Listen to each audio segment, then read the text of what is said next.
Здравствуйте! Вы смотрите программу «Актуальное интервью», в студии Надежда Саханская. Спецоперация на территории Украины все еще продолжается. В рамках сложившихся событий очень важно принять сторону истины и не позволить себе засорить сознание ложной информацией. Сегодня у нас в гостях Аял Владимирович Докторов, заместитель директора колледжа связи и энергетики имени Дудкина. Аял Владимирович, здравствуйте. Здравствуйте. Вот уже 9 мая мы отметим 77-ю годовщину Великой Победы в Великой Отечественной войне. Скажите, какие мероприятия в связи с этим проводятся у вас в колледже? Ну, в нашем колледже, Якутском колледже связи и энергетики имени Петра Ивановича Дудкина, проводится каждый май проводится месячник, посвященный Днем Победы. И вот в рамках данного месячника, начиная первых чисел мая, мы вот в этом году провели,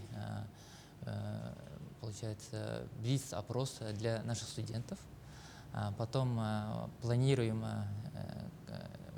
наших студентов планируют выходить 7 мая на свечу памяти.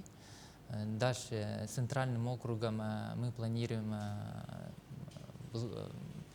получается, вручить нашим ветеранам Великой Отечественной войны подарки знаменательным днем.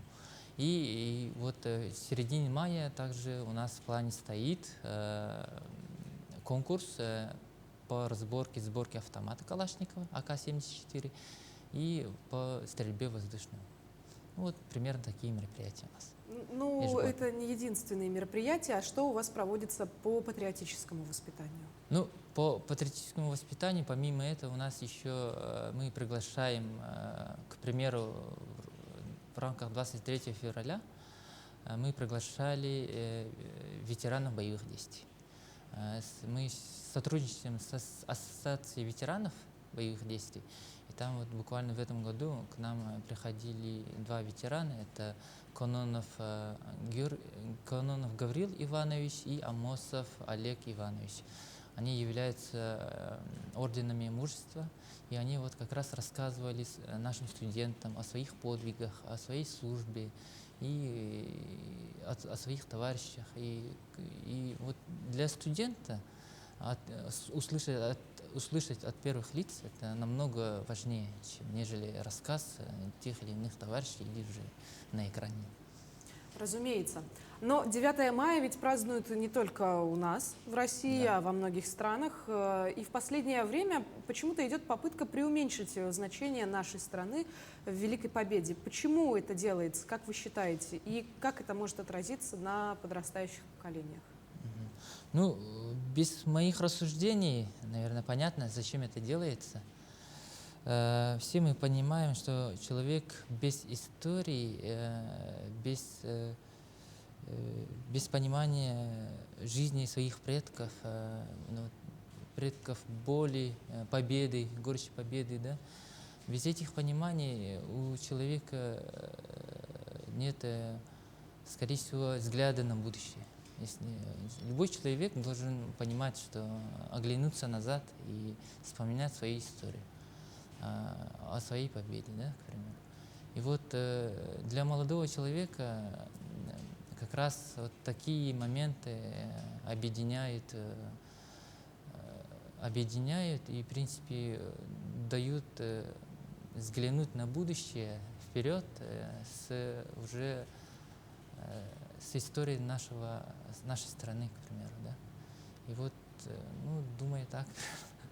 Тогда давайте продолжим с вами тему спецоперации на территории Украины, потому что в последнее время все чаще говорят: 8 лет, где же вы были тогда? Почему спецоперация нужна именно сейчас? Почему она началась именно в это время? Ну, я думаю, администрация Владимира Владимировича Путина, нашего президента Российской Федерации, они не первый год, это было запланировано не первый год, и, как вы уже сказали ранее, 8 лет, да, мы видели, как в ЛНР, ДНР, как сама Украина, получается, уничтожала свой народ. С нашей стороны, скорее всего, это был большой шаг. И не всякий лидер может пойти на такой большой шаг.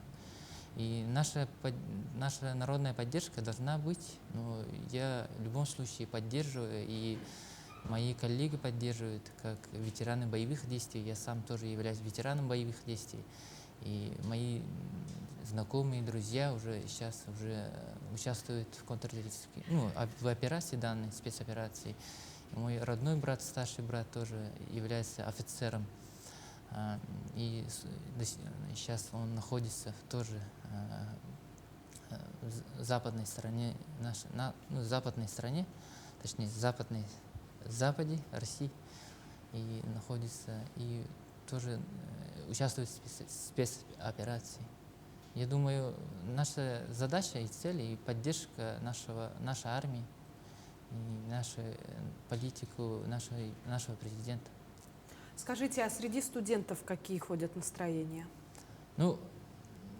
Среди студентов, конечно, молодежь, она более, не знаю, более открытая, да? Нынешняя молодежь, она открытая. И, в принципе, они излагают излагают свое мнение. В принципе, они согласны с тем, что Россия сейчас защищает ДНР и ЛНР. Я думаю, в принципе, у наших студентов и во всех студентов я заметил это, да, поддержка со стороны студентов есть, и со стороны молодежи тоже есть. Они понимают, что данная спецоперация неспроста делается. И во благо развития, и во благо нашей страны все это делается, скорее всего. Благодарю вас, Аял Владимирович, за то, что согласились стать гостем нашего интервью. Как знать, после просмотра этой программы многие сделают для себя необходимые выводы. Спасибо вас за приглашение. Напомню, вы смотрели актуальное интервью. Берегите себя. До встречи.